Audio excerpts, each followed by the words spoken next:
prestam eles escutar.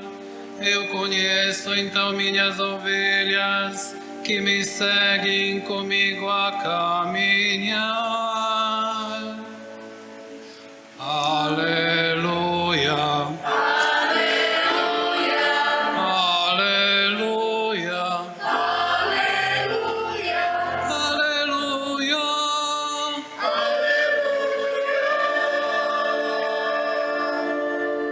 O Senhor esteja convosco. Proclamação do Evangelho de Jesus Cristo segundo Mateus. Naquele tempo, Jesus disse aos sacerdotes e anciãos do povo: que vos parece? Um homem tinha 2 filhos. Dirigindo-se ao primeiro, ele disse: filho, vai trabalhar hoje na vinha. O filho respondeu: não quero. Mas depois mudou de opinião e foi. O pai dirigiu-se ao outro filho e disse a mesma coisa. Ele respondeu: sim, senhor, eu vou. Mas não foi. Qual dos 2 fez a vontade do pai? Os sumos sacerdotes e os anciãos do povo responderam: o primeiro.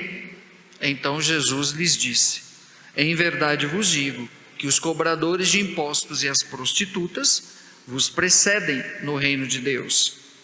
Porque João veio até vós no caminho de justiça e vós não acreditastes nele. Ao contrário, os cobradores de impostos e as prostitutas creram nele.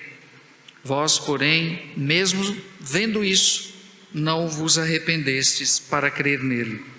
Palavra da salvação. Mais uma vez, Jesus utiliza a linguagem da parábola para nos fazer compreender a importância daquilo que de verdade deve ser a nossa conduta, a nossa coerência com relação àquilo ou aquele pela qual nós acreditamos. Veja bem, Jesus, nesta parábola, o ponto central é: quem fez a vontade do Pai? E para nós hoje, quem é que faz a vontade de Deus? E o que é, como fazer a vontade de Deus? E nessa linguagem que Jesus utiliza, ele mostra a realidade de 2 filhos. Um que diz que não vai fazer, que não vai trabalhar, mas vai. E o outro diz: eu vou, pai, e não vai. Quem faz a vontade? Aquele que disse não e foi, não aquele que disse sim. Por quê? Porque o que qualifica a veracidade, a autenticidade das coisas é o ato, em concreto, é a atitude.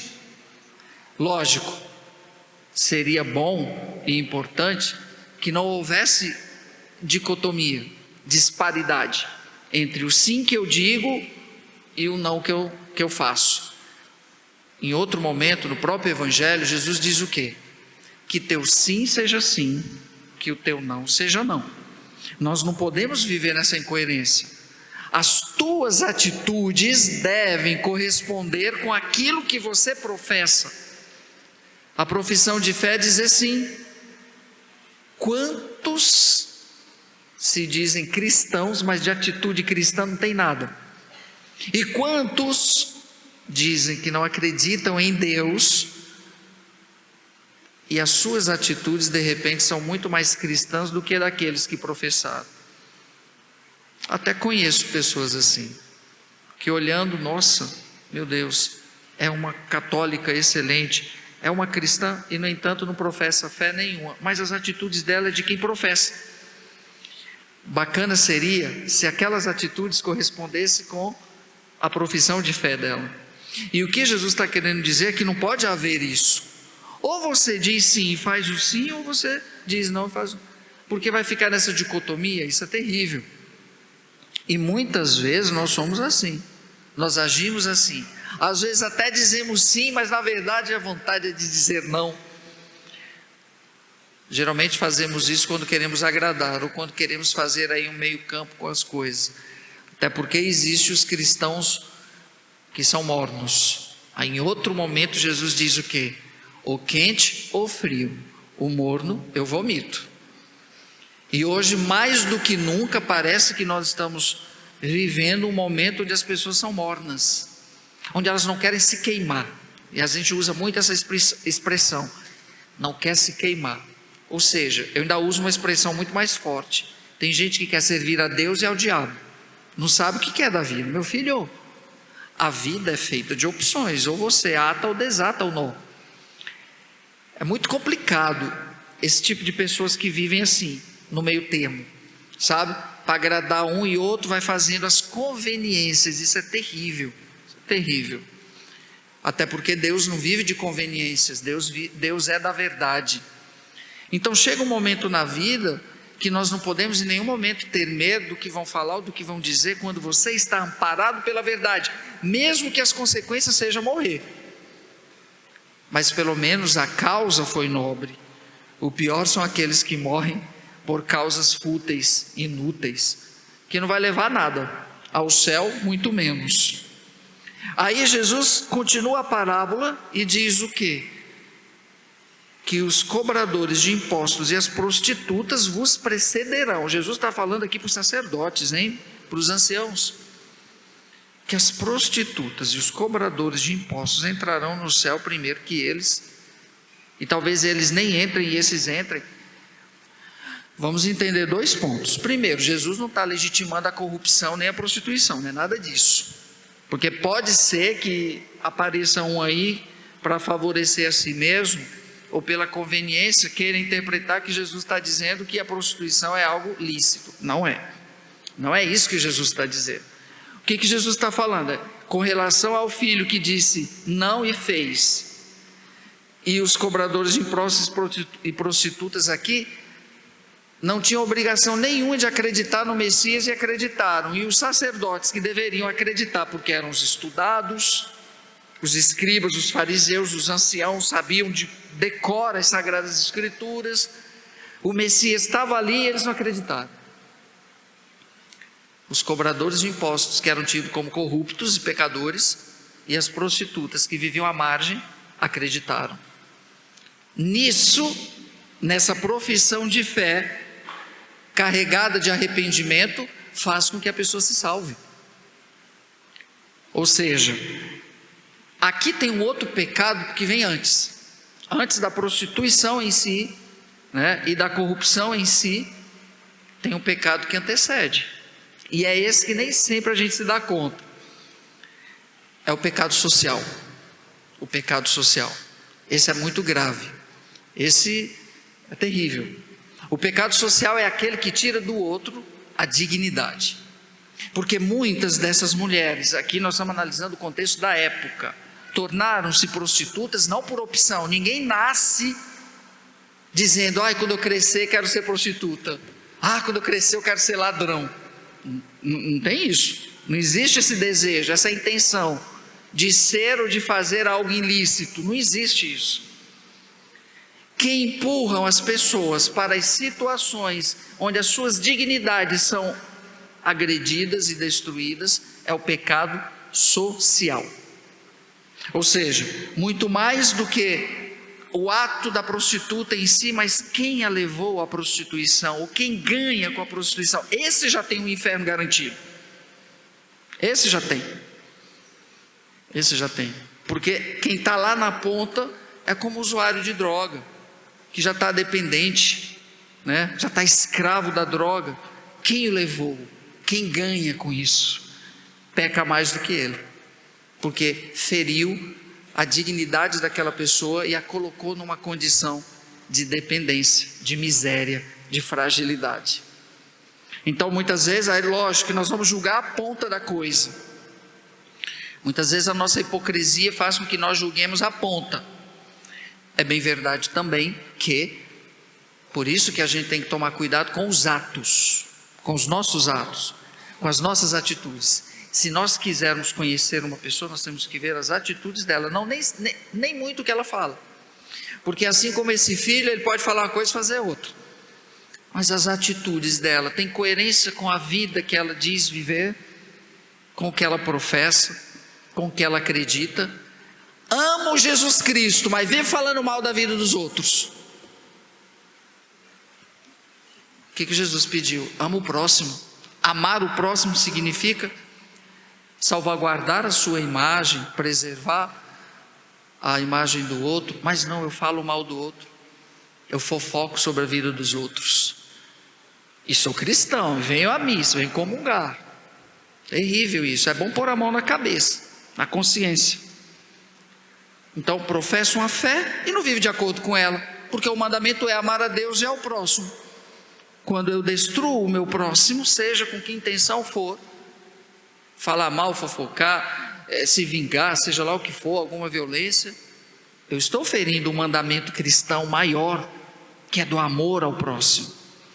E tem gente que vem, que vive nisso, vem à missa comum, que sai falando mal do padre. Quando não quer falar dos outros, fala do padre, né? Terrível isso. Então, meu filho, pense bem, isso é incoerência. Porque se o mandamento manda amar, uma das formas de amar, dizia São Filipe Neri, do outro ou se fala bem ou se cala a boca. Se eu não tenho nada para falar de bom do outro, porque eu só vejo no outro coisa ruim, cala a boca. Simples assim.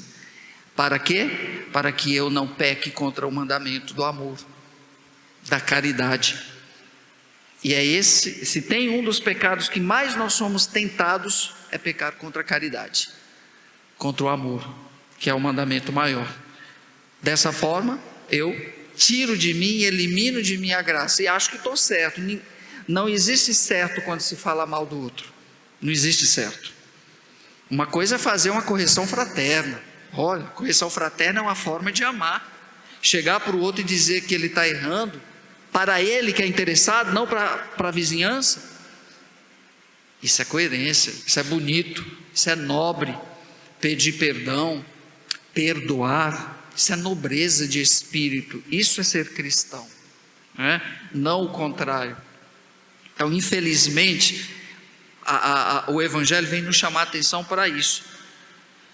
Filho, aquilo que você diz acreditar, que você disse sim, as tuas atitudes correspondem? Se sim, parabéns, você está trilhando um caminho que vai te levar ao céu, pode ter certeza disso. Agora, aquilo que você diz que professa, você não está sendo coerente? Então, refaz o caminho, reveja, volta para o caminho, tenta viver nessa coerência. Aliás, a nossa conversão é uma conquista diária.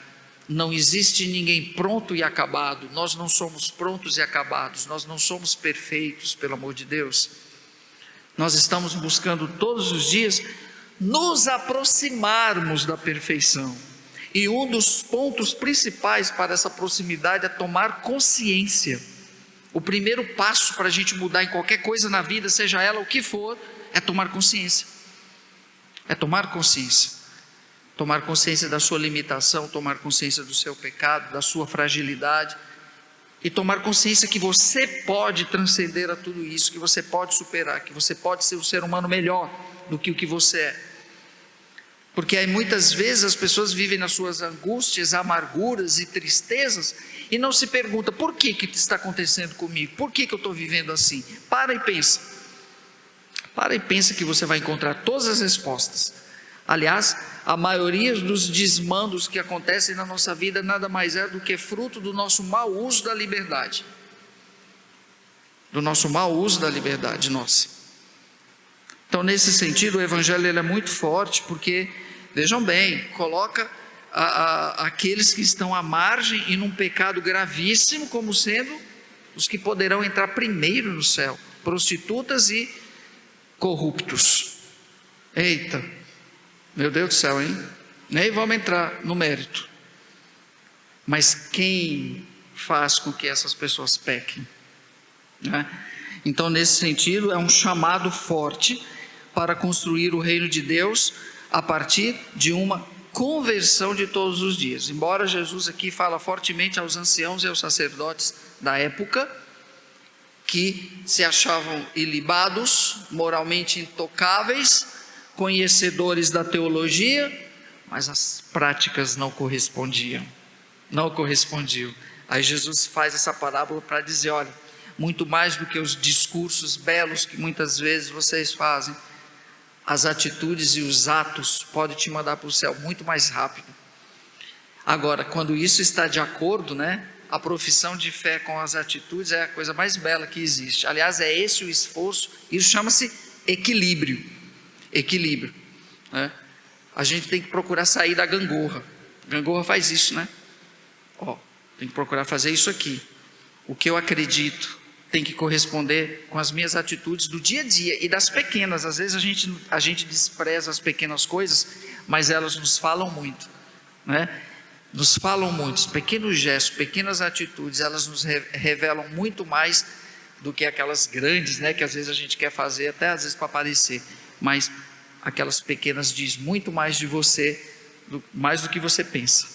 Então, meus irmãos, abrindo esse mês de outubro, mês de muitos santos, Frei Galvão, o primeiro santo brasileiro, dia 25 de outubro, né?